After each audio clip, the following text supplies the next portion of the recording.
खबर 2024 के शाहबानो केस की। शाहबानो रिटर्न्स।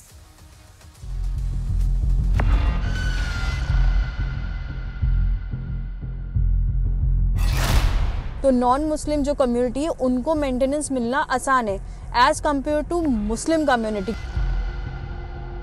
ज़ाहिर एक मुसलमान से आप ये तवक्को नहीं रख सकते कि वो शरीयत को छोड़ के किसी और कानून के तहत ज़िंदगी गुजारे। ये उस पर ऑब्लिगेटरी है। आदेश दिया है तो सभी को आदेश और सभी को गुजारा भत्ता महिलाओं को मिलना चाहिए। मैं इस फैसले का स्वागत करती हूं क्योंकि कोर्ट के इस फैसले ने महिला को महिला की नजर से देखा है। जो आप फैमिली के लिए कर रही हैं, जो आप घर के लिए कर रही हैं, मायने बहुत बड़ा है। औरत को वहाँ पहुँच जाना चाहिए कि अगर मेरा तलाक हो गया तो मुझे तकलीफ दिल में हुआ, लेकिन कल से पैसा कहाँ से आएगा ये नहीं सोचना चाहिए।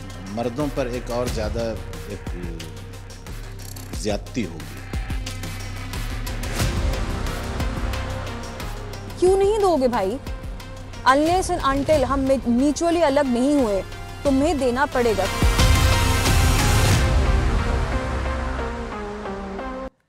देखिए, सुप्रीम कोर्ट ने कल मुस्लिम महिलाओं के हक में, मुस्लिम बेटियों के हक में एक ऐतिहासिक फैसला दिया। मेंटेनेंस, गुजारा भत्ता का वो हक जो देश में किसी भी दूसरे धर्म, जाति और संप्रदाय की महिलाओं को मिलता है। कोर्ट ने वही हक अब मुस्लिम महिलाओं को भी दे दिया। मतलब अब मुस्लिम महिलाएं भी अपने पति से तलाक के बाद गुजारा भत्ता का दावा कर पाएंगी, जो पहले नहीं हो पाता था। मुस्लिम महिलाएं तलाक के बाद अपने पति से गुजारा भत्ता की मांग कर पाएंगी, जो पहले नहीं हो पाता था। लेकिन मुस्लिम महिलाओं के हक का यह फैसला मुस्लिम कट्टरपंथियों को रास नहीं आ रहा है। उन्होंने सुप्रीम कोर्ट के फैसले को शरिया में दखल अंदाजी करार दे दिया। सुप्रीम कोर्ट के फैसले को कैसे देखती हैं मुस्लिम महिलाएं और कैसे देखती हैं देश की राजनीतिक पार्टियां और कैसे देख रहे हैं कट्टरपंथी, सब बताएंगे। लेकिन ऐसा करिए उससे पहले आपको यह बता देते हैं कि आखिर सुप्रीम कोर्ट ने अपने फैसले में क्या कहा। यह खबर क्या है? सुप्रीम कोर्ट के 2 जजों की बेंच ने क्या कहा था, सुनिएगा। सीआरपीसी की धारा 125 सभी विवाहित महिलाओं पर लागू होती है, चाहे उनका धर्म कुछ भी हो। ऐसे में कोई भी मुस्लिम तलाकशुदा महिला सीआरपीसी की धारा 125 के तहत पति से गुजारा भत्ता पाने की हकदार है, इर्रिस्पेक्टिव ऑफ रिलीजन। आप हिंदू हैं, मुस्लिम हैं, कोई भी है, फर्क नहीं पड़ता। बेटी का अधिकार बेटियों का अधिकार है। सारी बेटियों के पास वो अधिकार है। मुस्लिम बेटियों के पास भी है कि अगर तलाक हो गया तो आप मेंटेनेंस मांगिए, गुजारा भत्ता। कोर्ट के इस फैसले के बाद से क्या चल रहा है, मुस्लिम संगठनों में हाहाकार मच गया है। कहीं बैठ के चल रही हैं तो कहीं फिर से सुप्रीम कोर्ट जाने की तैयारी हो रही है। इस फैसले ने सबको शाहबानो केस की याद दिला दी है। याद है ना शाहबानो? कुछ का ख्याल है कि ये शरिया के खिलाफ है, हमारे धर्म में इंटरफेरेंस है, हस्तक्षेप हो रहा है।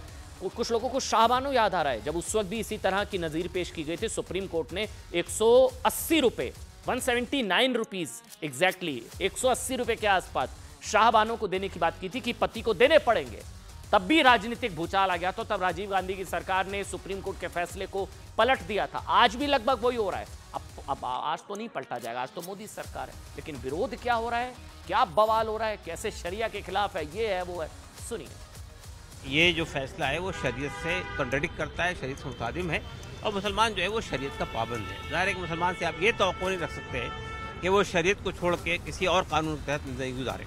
ये उस पर ऑब्लिगेटरी है। जिस तरह नमाज ऑब्लिगेटरी है, जिस तरह रोज़ा ऑब्लिगेटरी है, इसी तरह शरीयत के कानून के मुताबिक ज़िंदगी गुजारना, अपनी अज़दवाजी ताल्लुकात को गुजारना, ये भी मुसलमान के ऊपर जिम्मेदारी है। तो ये जो मेंटेनेंस का जुमला जो है कि वो अपने शौहर से जब तक के वो दूसरी शादी ना कर ले या जब तक वो हयात से है, जब तक मर न जाए, शौहर से मेंटेनेंस लेना, ये इस्लामिक शरिया के ख़िलाफ़ है। ये इस्लाम में ऐसा सिस्टम नहीं है। कुरान ये कहता है कि इस्लामिक तलाक के बाद गुजारे भत्ते का कोई वजूद नहीं है।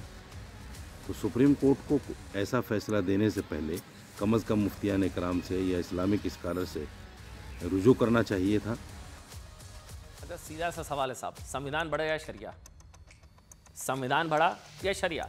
संविधान कहता है समानता का अधिकार, कोई जो है इसमें धर्म आधारित भेदभाव नहीं होगा। समानता का अधिकार। तो जब हिंदू बेटी को या किसी और धर्म की बेटी को शादी के बाद, अलग होने के बाद अगर गुजारे भत्ते का अधिकार है, तो अब चूंकि वो मुस्लिम है तो वो उस हक से दूर या महरूम क्यों रहे? तो फिर संविधान कहता है समानता का अधिकार, शरिया कह रहा है कि नहीं, तो बड़ा क्या होगा, संविधान या शरिया? ये शरिया वर्सेस सीआरपीसी हो गया है। सीआरपीसी 125, शरिया कह रहा है नहीं, संविधान कह रहा है मिलना चाहिए, शरिया कह रहा है नहीं, तो क्या बड़ा क्या है, संविधान या शरिया? कोर्ट के फैसले के बाद ही ना टेंशन में आए मुस्लिम संगठनों को समझ नहीं आ रहा कि आखिर वो करे तो करे क्या। वो बार बार शाहबानो केस का जिक्र कर रहे हैं, लेकिन करीब 40 साल पहले शाहबानो केस में जो हुआ था वो यहां होने की उम्मीद कितनी है आप सभी जानते हैं। इसलिए सबके अपने अपने सुर हैं। All India Muslim personal law board और जमीयत उलेमा हिंद सुप्रीम कोर्ट के फैसले पर रिव्यू पिटीशन दाखिल करने की बात कर रहा है। वैसे संविधान तो सुप्रीम कोर्ट का फैसला नहीं मानेंगे, सुप्रीम कोर्ट का फैसला नहीं मानेंगे, लेकिन मुंह पर संविधान, वैसे शरिया।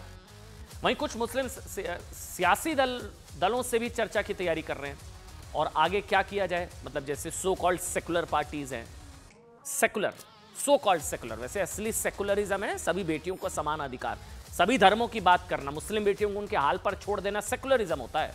लेकिन चलिए सेकुलरिज्म की परिभाषा, सो कॉल्ड सेकुलर पार्टियां, उनसे बात की जाए। लेकिन पता सबको है कि होना कुछ नहीं है, क्योंकि 1986 नहीं है, 2024 है। याद करिए 1986 में भी इस तरह का फैसला आया था और आज 2024 में भी इस तरह का फैसला। उस वक्त भी सुप्रीम कोर्ट का फैसला, आज भी सुप्रीम कोर्ट का फैसला। उस वक्त भी मुस्लिम बेटी के हक में, शाबानों के हक में फैसला, आज भी एक मुस्लिम बेटी के हक में फैसला। लेकिन उस वक्त एक मुस्लिम बेटी अपने हक से दूर हुई क्योंकि उस वक्त की सरकार ने तुष्टीकरण के तहत सुप्रीम कोर्ट के फैसले को पलट दिया। आज शायद नहीं होगा, क्योंकि अब कांग्रेस की नहीं बीजेपी की सरकार। लेकिन कुछ लोग सवाल पूछ रहे हैं, सोचिए अगर आज कांग्रेस की सरकार होती तो क्या होता, सुनिए। अगर बात करें मेंटेनेंस की, तो नॉन मुस्लिम जो कम्युनिटी है उनको मेंटेनेंस मिलना आसान है as compare to Muslim community, क्योंकि मुस्लिम कम्युनिटी पे वो ये कहते हैं कि नहीं, हमारी शरीयत में है कि हमारे साथ नहीं रह रही है तो हम इसे भत्ता नहीं देंगे। क्यों नहीं दोगे भाई? अनलेस एंड अनटिल हम म्यूचुअली अलग नहीं हुए तुम्हें देना पड़ेगा, क्योंकि हम नॉन वर्किंग है। मेरी 2 महीने की एक बेटी है और मेरे शौहर ने मुझे मारा पीटा और घर से बाहर निकाल दिया, तो हमने कोर्ट से भत्ते की अर्जी दी थी और उन्होंने तब से लेकर अभी तक हमें कोई भी भत्ता नहीं दिया।